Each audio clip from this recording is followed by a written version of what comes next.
ang nawalang pera. Si Juan, isang batang matipid, ay nakakita ng 100 piso sa kalsada. Tuwang-tuwa siya at agad naisip bumili ng paborito niyang isaw at kwek-kwek.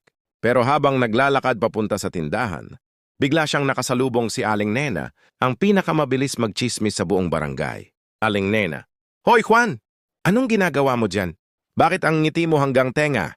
Juan: May nakita lang po akong magandang bagay." Aling Nena: "Aba, ano yon? Sabihin mo na."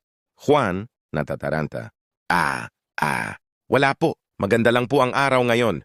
Pagdating sa tindahan, binilang ni Juan ang pera pero nagulat siya. Wala na ang 100 piso. Nataranta siya at hinanap ito sa bulsa, sa bag at sa daan pabalik. Bigla niyang naalala si Aling Nena. "Juan, teka, baka siya ang nakapulot." Binalikan niya si Aling Nena. "Juan, Aling Nena, may nakita po ba kayong pera dito kanina?" Aling Nena: "Ay, oo naman. May nakita akong 100 piso. Ang swerte naman ng nakapulot nun, no?" Juan: "Ako po ang nakapulot nun pero nawala ko." Aling Nena: "Ganun ba? Ang malas mo naman pala! Ha ha ha!" Moral lesson: kapag may nakita kang pera, diretso na agad sa tindahan.